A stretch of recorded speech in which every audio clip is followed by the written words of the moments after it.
My name is Natalie, and I am 32 years old. The elegant wedding reception of my sister-in-law Heather turned into a nightmare when she mockingly asked me to clean tables. My mother Elizabeth called my 10-year-old son Jacob brainless, causing cruel laughter. But nobody expected my dyslexic yet brilliant son to grab the microphone and shock the entire room with what he revealed next. If you are watching this, drop a comment letting me know where you are from, and do not forget to like and subscribe to hear what happened next at this disastrous wedding. Growing up in a middle-class neighborhood in Boston, my relationship with my brother Benjamin was complicated from the start. Benjamin was 4 years older, always commanding attention and getting his way. Even as children, the dynamics in our family were clear. Benjamin was our mother Elizabeth's favorite, while I shared a special bond with our father Robert. Robert was a kind-hearted man who owned a successful local furniture business. He worked hard his entire life, building his company from scratch, after inheriting just a small workshop from his own father. Despite his growing success, he remained humble and focused on family values rather than material possessions. He always told me, "Natalie, wealth is meaningless without character." Those words shaped who I became. My father and I connected through our shared love of books and quiet conversations. We would spend Sunday afternoons in his study, discussing everything from classic literature to my dreams for the future. He listened to me in a way no one else did, making me feel valued and understood. Benjamin never had patience for these conversations, preferring to focus on the practical aspects of the family business that he expected to inherit someday. When Benjamin met Heather in college, their connection was immediate. She came from a family that valued status and appearance above all else, traits that eventually revealed themselves in increasingly uncomfortable ways. At family gatherings, Heather would subtly comment on my modest clothing or our smaller home, always finding ways to emphasize the difference in our financial situations.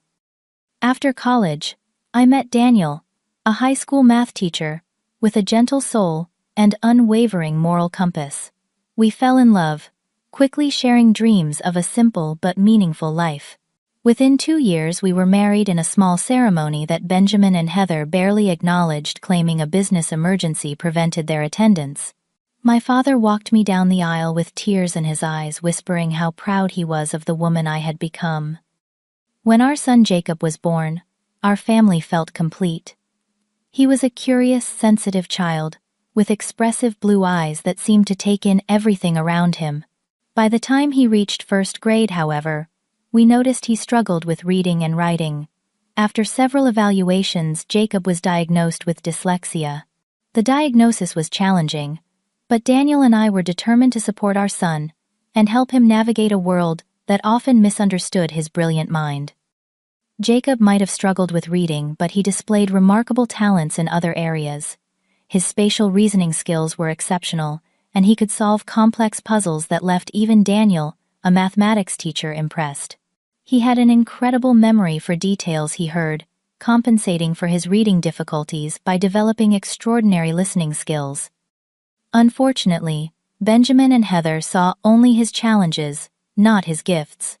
When Jacob was 8, we attended a family Thanksgiving dinner at my parents' home. Jacob was proudly showing everyone a complex model airplane he had built entirely on his own. Rather than acknowledging his achievement, Heather whispered loudly enough for everyone to hear, "Shame. He can build toys, but cannot read a simple book. Perhaps your teaching methods are as basic as your lifestyle, Daniel." The room fell silent as Jacob's smile faded. My father immediately stood up, placed his hand on Jacob's shoulder, and announced how impressed he was with his grandson's engineering skills. He then took Jacob to his workshop, where they spent the rest of the evening working on projects together. That moment cemented the special bond between my father and my son, a relationship that brought joy to both of them. As my father's business continued to prosper, Benjamin became increasingly involved in the company operations. He worked alongside our father, learning the business aspects while I pursued a career in elementary school administration. Despite our different paths, Our father made it clear that he valued both of our contributions to the family in different ways. When Jacob turned 9, my father took me aside during a family gathering. "I have updated my will, Natalie," he said quietly. "I want you to know that everything will be divided equally between you and your brother. I know money has never motivated you, but I want to ensure Jacob's future, especially for his education. He has special gifts that need nurturing." I assured him that Daniel and I were managing fine, but he insisted. "It is not about need, Natalie. It is about fairness, and recognizing that family legacy belongs to all of us equally." I hugged him, grateful for his foresight and fairness, never imagining how quickly our lives would change. Our modest but happy life continued. We lived in a small 3-bedroom house in a family-friendly neighborhood. Daniel taught at the local high school, and I worked as an assistant principal at an elementary school. We were not wealthy by any means, but we had enough to provide Jacob with the educational support he needed while still enjoying occasional family vacations to nearby lakes and national parks. Little did I know that my father's decision about his will would soon become the catalyst for exposing the true nature of my brother and his wife, forever altering our family dynamics in ways none of us could have predicted. The call came on a Tuesday morning in October. I was in a meeting with parents discussing a new reading program when my phone vibrated persistently in my pocket. Seeing my mother's number flash across the screen multiple times, I excused myself. Elizabeth's voice trembled as she delivered the devastating news. "Your father collapsed at the store. Heart attack." The ambulance came, but he is gone, Natalie. Robert is gone. The world stopped spinning. My father, my rock, my greatest supporter, was suddenly gone, at just 63 years old. The man who had taught me resilience, kindness, and integrity had left us without warning or goodbye. The following days passed in a blur of arrangements and grief. Daniel handled most of the funeral preparations while I moved through each day in a fog of disbelief. Jacob, though only 10, showed remarkable strength, helping me select photos for the memorial display, and even writing a short poem to read at the service. The funeral was held at the same church where I had been married. The building overflowed with people whose lives my father had touched: employees, business associates, neighbors, and friends. Benjamin delivered a formal eulogy, highlighting our father's business accomplishments, while I shared personal stories about his kindness and wisdom. Throughout the service, I noticed Benjamin and Heather huddled with Heather's father, Harold, a corporate attorney, frequently checking their phones and whispering during the most solemn moments. Following the funeral, we gathered at my parents' home for the reading of the will. My father's longtime attorney and friend Lawrence looked uncomfortable as he prepared to address the family. Benjamin sat straight-backed beside Heather, both dressed in expensive, perfectly tailored black attire that somehow seemed more appropriate for a business meeting than a family gathering in mourning. "Before I begin, Lawrence said I want to emphasize that Robert was of completely sound mind when we updated this will last year. He was very clear about his wishes." Lawrence proceeded to read the will, confirming what my father had told me: the family home would remain with our mother during her lifetime. His business assets would be placed in a trust, with both Benjamin and me as equal beneficiaries, and his personal savings and investments would be divided equally between his 2 children. The moment Lawrence finished reading, Benjamin stood up, his face flushed with anger. "This cannot be right," he declared. "I have dedicated the last 10 years to growing the business, while Natalie pursued her own career. Father and I had an understanding that I would inherit the company." "That was never discussed with me," Lawrence replied calmly. "Robert was explicit about equal division." Heather jumped in, her voice sharp. "Natalie clearly manipulated Robert in his final years. She paraded that child around, using his disability to gain sympathy and financial advantage." The accusation struck like a physical blow. Using Jacob, my father and son had shared a genuine bond based on mutual respect and love. "How dare you?"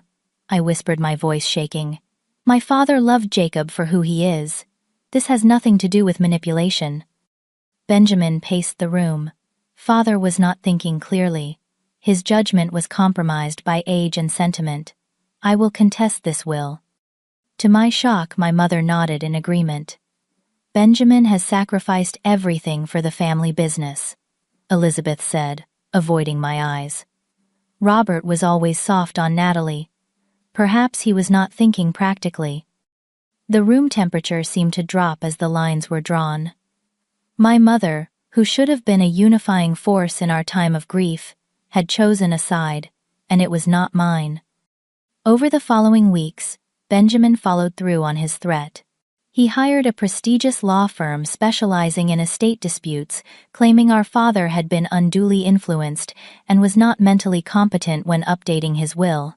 Heather spread rumors throughout our extended family and social circle that I had manipulated a vulnerable old man, painting me as a calculating daughter who had used her child's learning disability to secure an inheritance I did not deserve. Most painful was my mother's betrayal. Elizabeth not only supported Benjamin's claims, but actively provided statements to his attorneys, suggesting that our father had shown signs of diminished capacity in his final year, a complete fabrication that broke my LOA heart. As the legal battle intensified, our personal lives began to unravel. Daniel was unexpectedly laid off from his teaching position due to budget cuts. I later learned through a colleague that Benjamin had spoken to a school board member, suggesting Daniel's teaching methods were outdated and questioning his competence. While I could not prove the connection, the timing seemed far too convenient. With Daniel unemployed and legal fees mounting, our financial situation became precarious. Jacob's specialized tutoring and educational support services were expensive, and our savings were quickly depleting. The stress began affecting all of us. Daniel spent his days sending out job applications and attending interviews that went nowhere. I took on extra responsibilities at work, hoping for a raise that never materialized. Jacob, sensitive to the tension in our home, began having trouble sleeping and became increasingly anxious about his schoolwork. One evening, as Daniel and I discussed our options at the kitchen table, after Jacob had gone to bed, I made a decision that would change everything. "I want to drop the legal fight," I said quietly. "We cannot afford this battle financially or emotionally." Daniel looked concerned. "But that money is rightfully yours, and more importantly, Jacob's future security." I reached for his hand. "My father taught me that peace of mind is worth more than any inheritance. Jacob needs parents who are present and emotionally available more than he needs money in a trust fund. Benjamin can have the business and the money. I just want our family to heal." The next day, I called my attorney and instructed him to withdraw our opposition to Benjamin's petition. When I signed the settlement papers relinquishing my claim to my father's estate, I felt a strange mixture of loss and liberation. Benjamin and Heather had won the battle for material wealth, but in that moment, I chose a different kind of richness: integrity, peace, and family unity. Within weeks, Benjamin and Heather moved into my childhood home, persuading my mother to transfer the deed to them with the promise that she could live there for the rest of her life. They quickly took control of my father's business, rebranding it with a modern logo that erased any trace of my father's original vision. The family heirlooms I had hoped to preserve as connections to my father, his collection of first edition books, the antique pocket watch his father had given him, the hand-carved chess set we had played with every Sunday, all remained in the house, now claimed as Benjamin and Heather's property. I walked away from it, all determined to rebuild our lives, with the values my father had truly stood for, not the material possessions that had come to represent his legacy in Benjamin's eyes. The first few months after surrendering my inheritance were brutal. We downsized from our modest house to a 2-bedroom apartment in a less desirable school district. The moving day was particularly painful, watching the movers squeeze our furniture into a space half the size of our previous home, while Jacob silently carried his belongings in small, careful trips up 3 flights of stairs. "Is this going to be forever, Mom?" he asked that night, sitting on his bed, surrounded by unpacked boxes. "No, honey," I assured him, though uncertainty gnawed at me. "This is just a transition period while Dad finds a new teaching position." Daniel had been applying for jobs relentlessly, but the local teaching market was competitive, and the whispers Benjamin had spread about his competence seemed to follow him. He eventually took a position as a substitute teacher, work that paid less than half his previous salary and offered no benefits. To supplement our income, he also began tutoring students in mathematics on evenings and weekends. I took on additional administrative duties at my school, often staying until 7 or 8 at night to complete paperwork and planning. The principal, sympathetic to our situation, approved as much overtime as the budget allowed. Still, our combined income barely covered our basic expenses, and Jacob's specialized tutoring. Meanwhile, Benjamin and Heather wasted no time, flaunting their newfound wealth. Benjamin expanded the furniture business, opening 2 new locations within 6 months. Heather quit her job as a marketing executive to become a lifestyle influencer, regularly posting photos of their lavish home renovations, exotic vacations, and expensive jewelry on social media. "Just received the most amazing anniversary gift from my adoring husband," she captioned one post, showcasing a diamond bracelet that probably cost more than our annual rent. "So blessed to have married into a family legacy of success and vision." The family legacy she referred to was my father's life work, now repurposed as a backdrop for her carefully curated online persona. Each post was like a knife twist, not because of the material possessions themselves, but because of how completely they had erased my father's genuine values of modesty and substance over style. Most painful were the family gatherings we still occasionally attended primarily for Jacob's sake and to maintain a relationship with my mother. During a Thanksgiving dinner at what had once been my childhood home, Benjamin gave a toast about continuing the family tradition of excellence while standing beneath a massive new portrait of himself in the spot where my father's praised photograph had once hung. Later that evening, I overheard Heather telling guests about their plans to completely renovate the master bedroom. Finally getting rid of that outdated furniture Robert insisted on keeping. "Benjamin has such better taste." The outdated furniture included the bedroom set my father had crafted by hand as a wedding gift for my mother 40 years earlier. Each piece had been lovingly designed and built over the course of a year. Now, it would likely end up in a dumpster, another piece of my father's legacy discarded. Jacob's struggles intensified during this period. The new school did not have the resources to properly support his learning needs, and the other students were not as accepting of his differences. Benjamin's son Andrew attended the same school and regularly belittled Jacob, telling classmates about his dumb cousin who cannot even read properly. One afternoon, I received a call from the school counselor. Jacob had been found hiding in the bathroom during lunch period, refusing to come out. When I arrived to pick him up, his eyes were red from crying. Andrew told everyone, "I am only at this school because we are too poor to afford a good school," he explained in the car ride home. He said Uncle Benjamin had to give us charity because Dad cannot keep a job. Daniel and I spent that evening reassuring Jacob of his worth and intelligence, emphasizing that our current financial situation was temporary. But the damage to his self-confidence was evident in the following weeks as he became more withdrawn and reluctant to attend school.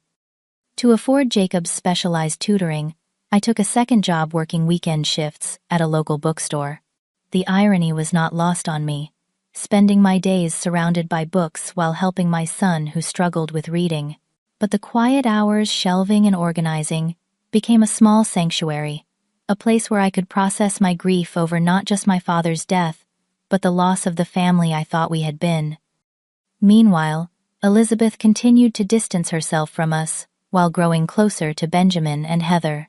She rarely visited our apartment, claiming the stairs were too difficult for her knees, but had no trouble accompanying Benjamin and Heather on their weekend trips to their newly purchased lake house.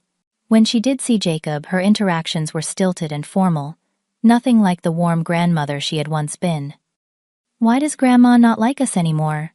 Jacob asked after one particularly brief and uncomfortable visit. I struggled to find an appropriate answer. "Grandma is going through a difficult time since Grandpa died. Sometimes people change when they are sad." The truth was more complex and painful. Elizabeth had chosen status and comfort over fairness and truth. The son who provided luxury and social standing had become her priority, while the daughter who reminded her of the husband she had lost, and perhaps of her own complicity in dishonoring his wishes, was easier to avoid. 6 months after giving up my inheritance, I discovered something that shook me to my core. While helping a colleague research local business registrations for a school project, I stumbled upon the incorporation documents for my father's company's expansion. The dates on the paperwork predated my father's death by several months, yet contained his signature on papers he could not possibly have signed. With trembling hands, I made copies of the documents, uncertain what to do with this information. Confronting Benjamin would likely lead nowhere. He would deny everything, and I had no resources to pursue legal action. The revelation sat heavily in my chest, the knowledge that my brother had not just taken what should have been shared, but had likely committed fraud to do so. That night, I showed the papers to Daniel, who confirmed my suspicions about the timeline discrepancies. "This is forgery, Natalie. We should report this." But I hesitated. To what end? We cannot afford more legal battles. Benjamin has all the resources, all the connections. "It is not about getting the money back," Daniel argued. "It is about what is right." I placed the papers in a folder and tucked them away in our small home office. "I need time to think about this. Right now we need to focus on keeping our family afloat." As winter turned to spring, our situation improved marginally. Daniel secured a full-time teaching position at a school 30 miles away, a difficult commute, but steady employment, with benefits that would resume in the fall. I received a small promotion at work that came with a modest salary increase. We began to adapt to our new reality, finding moments of joy despite our circumstances. Jacob, resilient in ways that continually amazed me, developed coping strategies for school, and even joined the science club, where his exceptional spatial reasoning skills made him a valuable team member for their engineering challenges. When his team won a regional competition, the pride on his face reminded me of my father's expression whenever he completed a particularly challenging woodworking project. Just as we were finding our footing, an elaborate envelope arrived in the mail, an invitation that would set in motion events none of us could have anticipated. The invitation was printed on heavy cream cardstock, with gold embossing announcing the vow renewal ceremony and reception of Benjamin and Heather Wilson. Despite already being married for 8 years, they had decided to renew their vows in what the invitation described as a celebration of love and prosperity at the Grand Plaza Hotel, one of the most exclusive venues in the city. A handwritten note was tucked inside the envelope in Heather's elegant script. "Natalie, hi. We would be delighted if you, Daniel, and Jacob could attend our special day. Perhaps seeing how we have honored your father's legacy with our success will bring you some comfort in your current situation. Families should stick together after all." The thinly veiled condescension made my stomach turn. I placed the invitation on our kitchen counter, uncertain how to respond. When Daniel came home that evening, he immediately noticed the elaborate invitation. After reading Heather's note, his jaw tightened. "We are not going to this. It is just another opportunity for them to flaunt what they have taken from you and humiliate us." "I agree," I said, sliding the invitation into the recycling bin. "We will send our regrets." Later that night, Jacob came into the kitchen for a glass of water and spotted the edge of the invitation peeking from the bin. Curious, he pulled it out and read it carefully. "Are we going to Uncle Benjamin and Aunt Heather's party?" he asked the next morning at breakfast. "No, honey," I explained gently. "Dad and I think it might be uncomfortable for everyone." To my surprise, Jacob's expression grew serious. "I think we should go." Daniel and I exchanged glances. "Why would you want to attend, buddy?" Daniel asked. "You know how Andrew sometimes treats you at school." Jacob fidgeted with his spoon. "I have been working on a special project about family history for school. I want to give it to Uncle Benjamin and Aunt Heather as a gift." "That is very thoughtful," I said, touched by his generosity despite how they had treated us. "But we can send your gift without attending." No, Jacob insisted with unusual determination. I need to give it to them in person. It is important. Over the next few days, Jacob continued to press the issue, showing a level of conviction that was both surprising and intriguing. When I asked about this mysterious project, he would only say it was a video about what family really means, and that he had been working on it for months. Do you really think this is a good idea? I asked Daniel one night after Jacob had gone to bed. Being in that environment surrounded by their wealth and friends, who probably know nothing good about us. Daniel sighed. Normally I would say absolutely not. But I have never seen Jacob so determined about anything. Maybe this is important for his healing process too. Confronting the situation rather than avoiding it. What if they humiliate him? Or us, I worried. You know how Heather can be, especially with an audience. Then we leave immediately, Daniel said firmly. But maybe we should give Jacob the chance to do this. He has had so little control over everything that has happened. After much discussion, we decided to accept the invitation. I sent a brief polite RSVP and began the daunting task of figuring out what we would wear to an event where the hosts and guests would undoubtedly be dressed in designer outfits. I found a simple but elegant, navy blue dress on sale that could be dressed up with the pearl necklace my father had given me for my 30th birthday. Daniel still had his good suit from when we attended educational conferences. For Jacob, we splurged on a new dress shirt and tie, reasoning that he was growing so quickly he would need them eventually for school events anyway. As the date approached, Jacob spent increasing amounts of time in his room working on his mysterious project. I occasionally heard him recording himself speaking, but he kept the content secret even from us. His determination was both touching and concerning. What exactly was he planning? The night before the ceremony, Jacob asked me to sit on the edge of his bed during our usual goodnight routine. His expression was unusually solemn. "Mom, do you trust me?" he asked, his blue eyes searching mine. "Of course I do, sweetie," I replied, smoothing his hair. "Tomorrow at the party. I might do something that seems strange," he said carefully. "But I need you to trust me and not stop me. It is important." A flutter of anxiety passed through me. "Jacob, what are you planning?" He shook his head.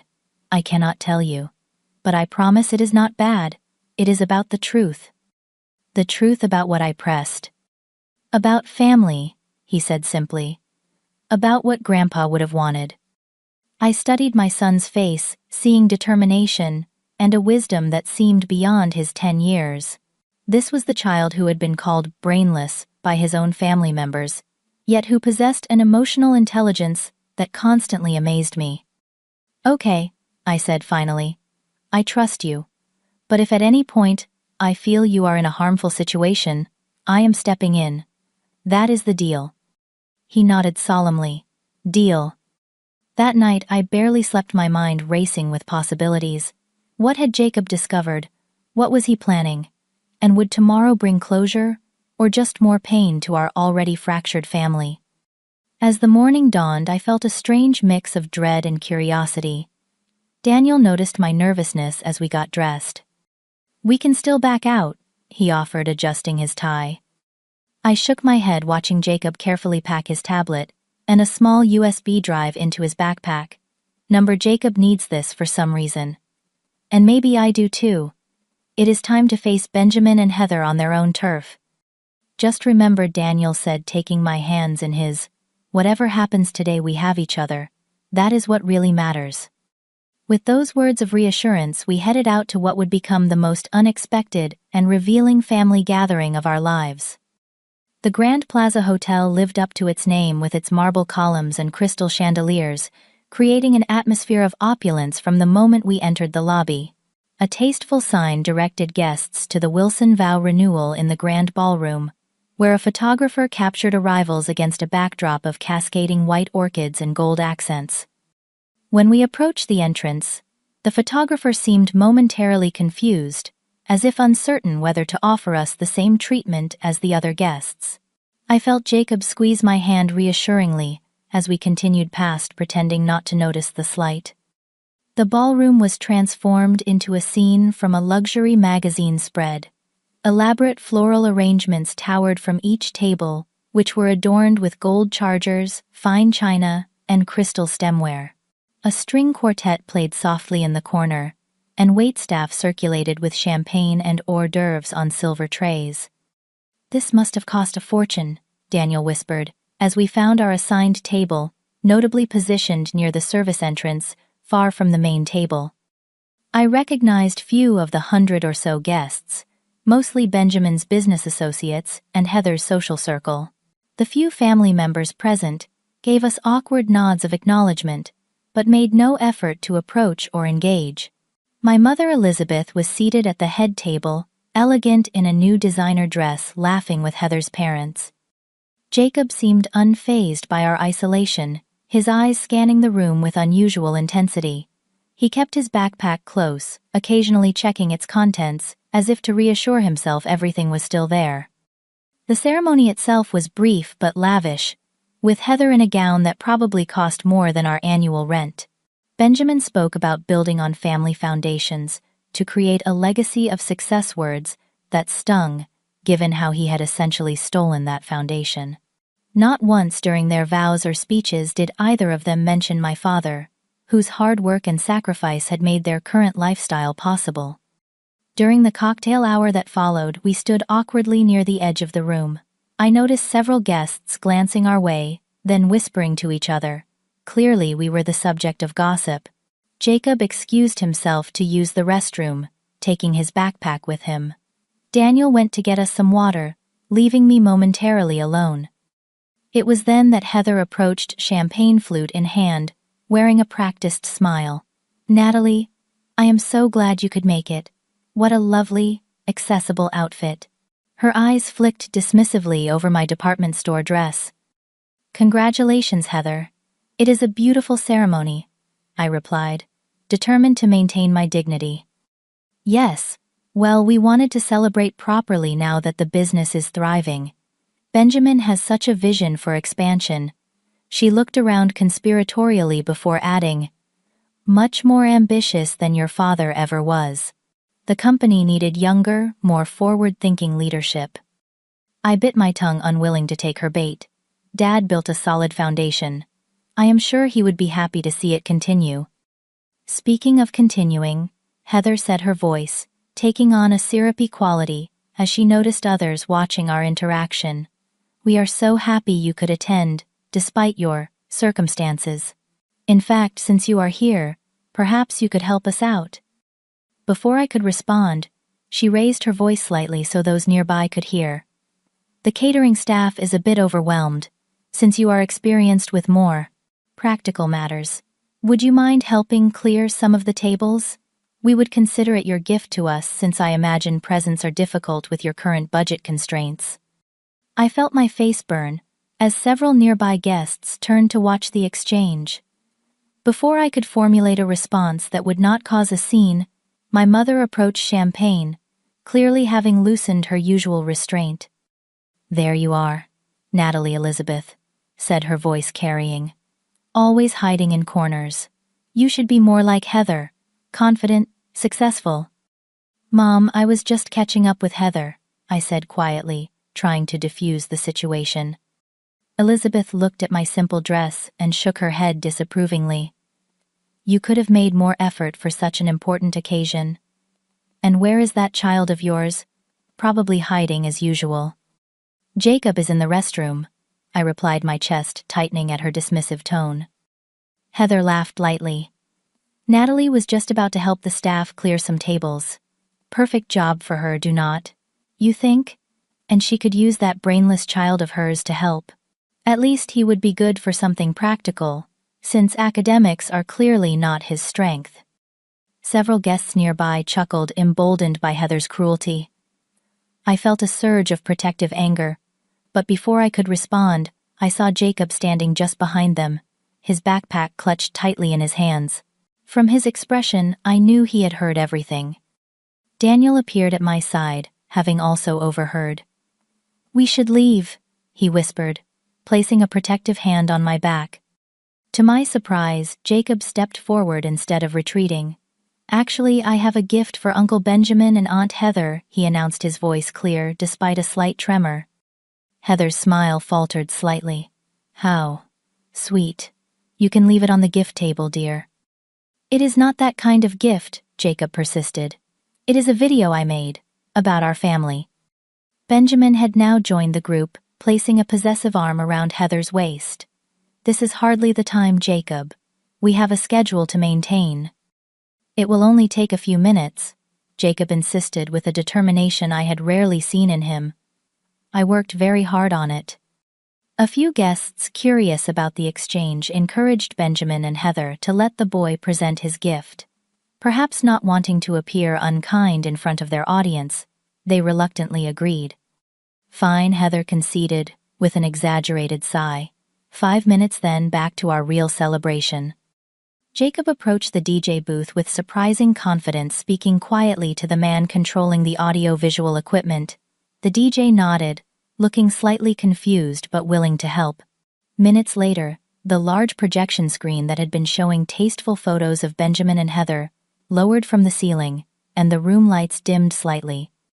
"Ladies and gentlemen," the DJ announced, "the nephew of our celebrating couple has prepared a special video presentation as his gift. Please direct your attention to the screen." Daniel and I exchanged worried glances, having no idea what Jacob had created. As the video began, I held my breath, praying this would not result in further humiliation for my sensitive son. The screen illuminated with a simple title, "The Wilson Family Legacy: Truth and Remembrance." What followed left the entire room in stunned silence. The video began innocuously enough, with photos of my father and his furniture business through the years. But then it transitioned to a series of emails, text messages, and recorded phone conversations between Benjamin and Heather, dated before my father's death, plotting how they would contest the will and take control of the entire estate. "Just need to convince Mom that Dad was losing it," Benjamin's voice played clearly through the speakers in one recording. "You work on spreading some rumors about Natalie taking advantage. Between the two, we can get the whole thing invalidated." Another clip showed Heather speaking to someone off camera. "Elizabeth is easy to manipulate. She has always preferred Benjamin anyway. We just need to keep her comfortable, and she will back whatever story we create." The video continued with screenshots of doctored financial documents, the same ones I had discovered months earlier, with Benjamin and Heather discussing how to backdate them with my father's forged signature.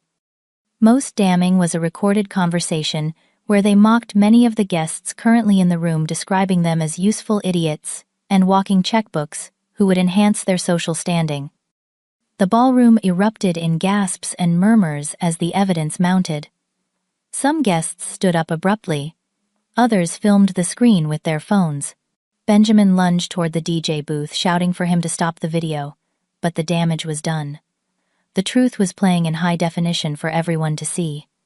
I sat frozen, watching, as my son's careful compilation laid bare the extent of my brother's betrayal, not just of me, but of our father's memory and wishes. Jacob had somehow gathered more evidence than I had ever discovered, presenting it in a clear, undeniable narrative that no amount of denial could erase.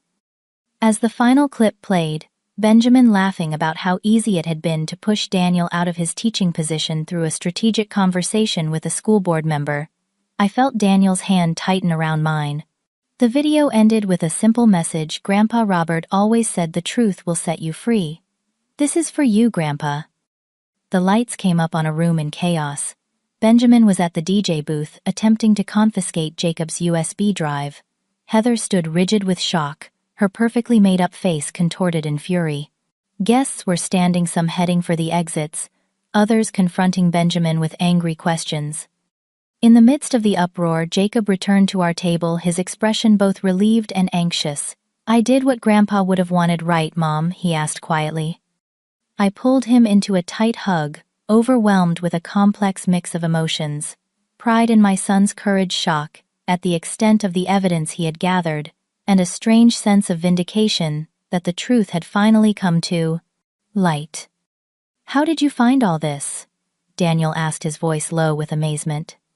When we visited Grandma at the house last Christmas, Jacob explained. I left my book in Grandpa's old office, and when I went to get it, I heard Uncle Benjamin and Aunt Heather arguing about some documents in Grandpa's computer. After they left, I checked the computer. They never changed his password. It was still my birthday. He paused. I know it was wrong to look at private stuff, but once I saw what they did to you and Dad, I kept looking. I found everything. The emails, the recordings from Grandpa's old dictation machine that they forgot about. As the chaos continued around us, Elizabeth made her way to our table, her face ashen.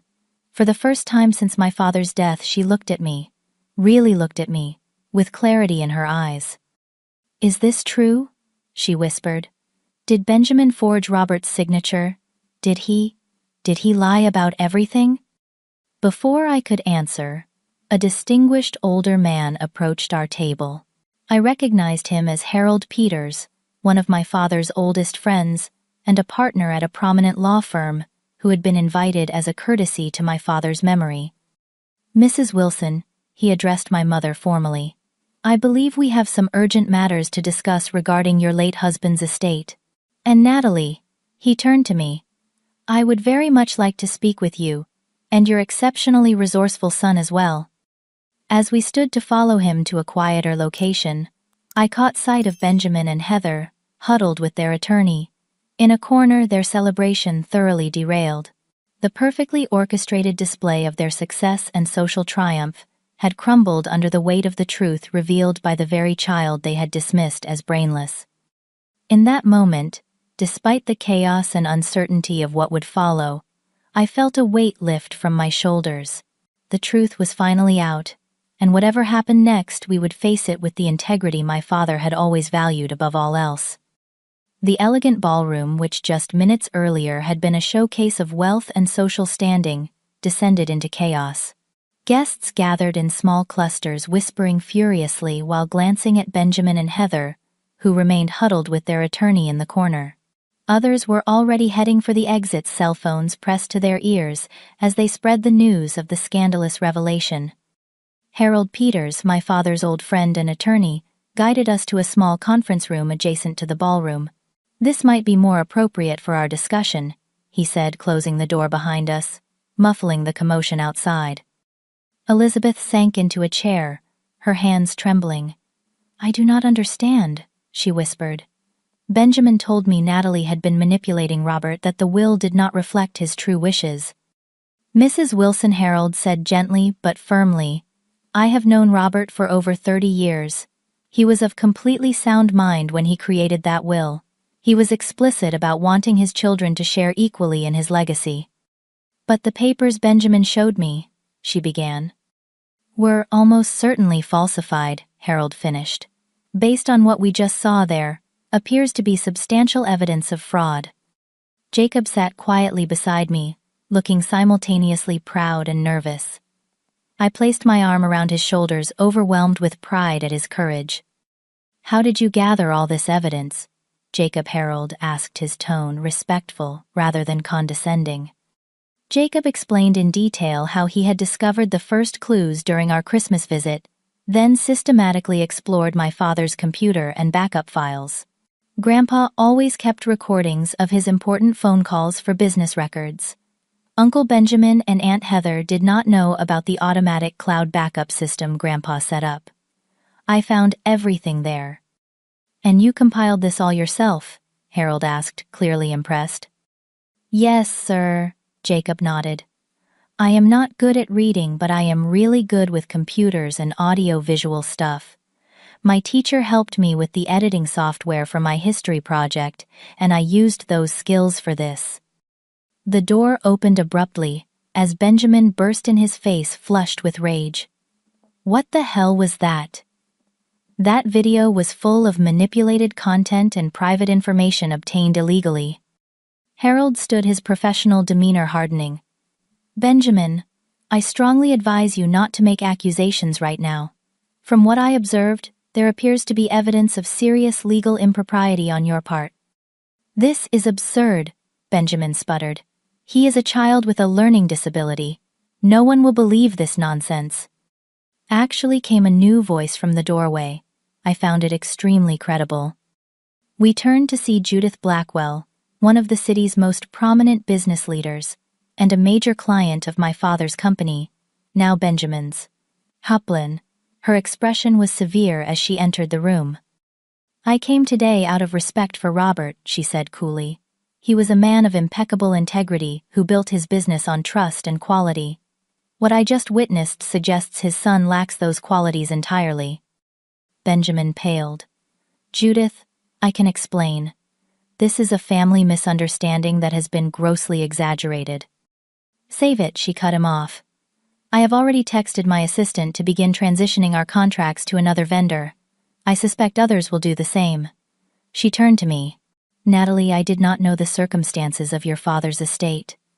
Robert always spoke highly of you. I am sorry for what has happened. As Judith left, Benjamin seemed to deflate the implications of losing major business clients sinking in. Heather appeared in the doorway, mascara streaking down her cheeks. The Harrises and Johnsons just canceled their orders, she hissed at Benjamin. This is a disaster. Elizabeth stood shakily. I need to understand exactly what has happened. Benjamin, did you forge your father's signature on company documents? Benjamin's silence was damning. Did you deliberately spread lies about Natalie to gain control of the entire estate? She continued, her voice strengthening. Mom, you do not understand the pressure, Benjamin finally said. The business needed aggressive expansion. Dad was too conservative. Natalie had no interest or experience in the company. It made sense for me to take control. That was not your decision to make, Elizabeth replied, a new firmness in her tone. That was for your father to decide, and he chose to divide his legacy equally. We can discuss this later in private, Benjamin insisted, eyeing Harold nervously. I think not, Harold interjected. As a friend of Robert's and an officer of the court, I cannot ignore evidence of potential fraud and forgery. Natalie, would you be willing to pursue this legally? All eyes turned to me. After months of suppressing my anger and hurt, the vindication of this moment was powerful. Yet something held me back from immediately agreeing. Before I answer that, I said carefully, I want to be clear about what I want. I turned to Benjamin. I do not want to destroy you or the business Dad built. I do not even want the full share of the inheritance anymore. Benjamin looked suspicious. Then, what do you want? An acknowledgement of the truth. A public apology to Jacob for how you have treated him. And... I paused, feeling a sudden wave of emotion. Dad's pocket watch. The one his father gave him. That is all I want from the estate. A watch, that is it, Heather interjected incredulously. After all this drama. The watch was supposed to go to Jacob, I explained. Dad told me he wanted his grandson to have it when he turned 18. It is not about the monetary value. Benjamin seemed to consider this, clearly calculating the cost-benefit analysis of a quick resolution versus protracted legal battles and further business damage. And if I agree to these terms, he asked cautiously. Harold cleared his throat. I would still recommend a proper legal review of all documents related to Robert's estate and business transition. There are potential criminal implications that cannot simply be negotiated away.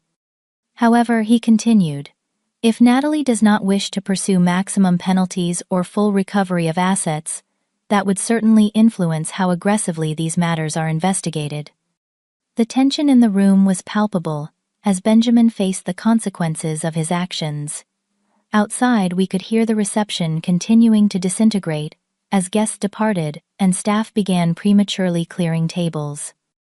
Elizabeth suddenly reached for my hand, her eyes filling with tears. Natalie, I owe you an apology. I believed what I wanted to believe, because it was easier. I did not want to think Benjamin would lie to me, that he would dishonor his father's wishes this way. Her words released something in me. Not forgiveness exactly, but perhaps the beginning of understanding. We all lost Dad, I said quietly. I think we just handled our grief in different ways. Jacob, who had been quietly observing, finally spoke up. Uncle Benjamin, you always said I was not smart because I cannot read well. But Grandpa told me, being smart is not just about reading. It is about seeing the truth and standing up for what is right. His simple wisdom hung in the air, a powerful reminder of what truly mattered. Not wealth or status, but integrity and truth. The very values my father had lived by and tried to instill in both his children. Daniel, who had been a steady, supportive presence throughout, finally added his thoughts. We are not interested in revenge. We just want to move forward with our lives, honoring Robert's real legacy, his values, not just his possessions. Benjamin looked between us, perhaps seeing for the first time the strength in our family unit despite our financial struggles. Something shifted in his expression, not full remorse, but perhaps the beginning of recognition. I will get you the watch, he said finally, and I will make a public statement clearing Natalie's name regarding Dad's will and estate. It was not everything, but it was a start. As we prepared to leave the imploding celebration, I felt a complex mix of emotions, vindication, relief, and a strange sense of freedom. The truth had finally emerged, not through my efforts, but through the determination and courage of my remarkable son, who had been underestimated by everyone, except those who truly knew him.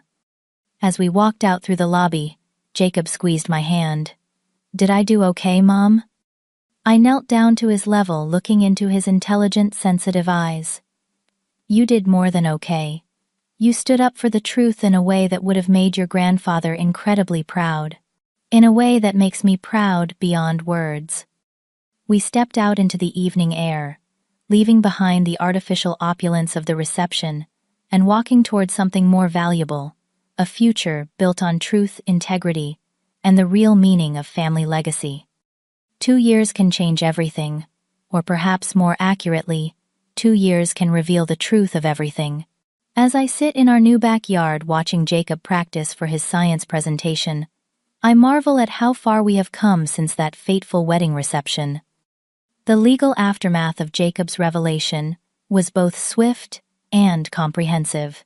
Harold Peters, true to his word, led a thorough investigation into Benjamin's business dealings and manipulation of our father's estate.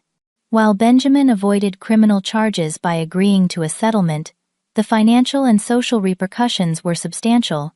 Many clients severed ties with the company, unwilling to do business with someone whose integrity had been so publicly compromised. Within 6 months, Benjamin was forced to sell one of the new store locations to keep the original business afloat. Heather's aspirations as a lifestyle influencer crumbled as her carefully cultivated image was tarnished by the scandal. Their marriage, built partly on ambition and material success, began showing cracks under the pressure of diminished circumstances. As for us, we did not seek to reclaim the full inheritance that should have been mine. Instead, we accepted a modest settlement that allowed us to purchase a small but comfortable home in a good school district. Daniel was reinstated at his former teaching position with back pay after the school board learned of Benjamin's interference in his career. The most significant change, however, came in our family relationships. Elizabeth, my mother, faced the painful truth of how she had allowed herself to be manipulated. Her initial apology was just the beginning of a long, sometimes difficult journey toward reconciliation. She now lives in a small guest house on our property, spending her days helping Jacob with his projects and slowly rebuilding our relationship one conversation at a time. Grandma, can you hold this part steady? Jacob calls from his workbench, where he is putting the finishing touches on a model renewable energy system for his science fair. At 12, Jacob has blossomed. His dyslexia is still a challenge, but with proper support and accommodations, he has become an exceptional student, particularly in science and engineering. The boy, once cruelly labeled brainless, was recently accepted into a specialized STEM program for gifted students. Elizabeth carefully steadies the small wind turbine, while Jacob connects the wiring. Your grandfather would have loved seeing this, she tells him. He always said you had special gifts. I know, Jacob replies with a small smile. I remember. On our mantelpiece sits my father's pocket watch, restored and functioning a tangible connection to the man whose values eventually triumphed. Jacob often takes it down, running his fingers over the engraving on the back. Time reveals truth. An inscription that proved more prophetic than any of us could have imagined. Perhaps most surprising has been the gradual transformation in my relationship with Benjamin. 6 months after the wedding incident, he arrived at our door alone without Heather. He looked diminished somehow, the brash confidence replaced by something more genuine. "I have been seeing a therapist," he told me, after we had settled uncomfortably in our living room, trying to understand why I did what I did. It was not an immediate reconciliation. Trust, once broken so thoroughly, cannot be quickly repaired, but it was a beginning. Over the months that followed, Benjamin made efforts to understand Jacob's learning challenges, even funding a scholarship at his school for children with dyslexia. Last Christmas, for the first time since our father died, we shared a meal as a family. Not at the grand house Benjamin had claimed as his own, that he had sold it months earlier, moving to a more modest home, but at our table. The conversation was sometimes stilted, the history between us impossible to fully set aside, but it was a step toward healing. Heather and Benjamin have since separated, another casualty of foundations built on false values. Benjamin now runs a significantly smaller version of our father's business, focusing on quality craftsmanship rather than aggressive expansion. He occasionally asks Jacob for design ideas, recognizing the spatial brilliance my son possesses. As for me, I have found unexpected fulfillment in a new role as an advocate for children with learning differences. My experience with Jacob and the school system's initial failure to support him properly led me to create a parent resource network that has now helped dozens of families navigate similar challenges. The inheritance I once fought for, and then surrendered, has been replaced by something more valuable: the knowledge that my father's true legacy lives on, not in furniture or financial assets, but in the values we now strive to uphold. Daniel emerges from the house, carrying a tray of lemonade. "How is the future Nobel Prize winner doing with his project?" he asks, setting the tray on our patio table. "Almost finished," Jacob calls back, his focus unwavering from his work. As we sit together in the warm afternoon sunlight, I reflect on the strange journey that brought us here. When I walked away from my inheritance 3 years ago, I thought I was surrendering something precious. In reality, I was making space for something far more valuable to emerge. My father often told me that our choices reveal our true character far more than our circumstances do. In choosing peace over conflict, integrity over material gain, I found a different kind of wealth. And in allowing Jacob to stand up for truth in his own unique way, we discovered the most valuable inheritance of all: the courage to live according to our deepest values, even when the cost seems too high. Sometimes the biggest inheritance is not what is left in a will, but the lessons we learn about who truly matters in our lives. The pocket watch on our mantle keeps perfect time, but the most precious gift my father left us cannot be held in our hands, only in our hearts. Have you ever had to choose between fighting for what is rightfully yours and finding peace by letting go? What would you have done in my situation? Share your thoughts in the comments below. And if this story resonated with you, please like, subscribe, and share it with someone who might need to hear that sometimes walking away is not giving up, but moving forward. Thank you for listening to my story. And remember that the most valuable legacies are not measured in dollars, but in the lives we touch and the truth we honor.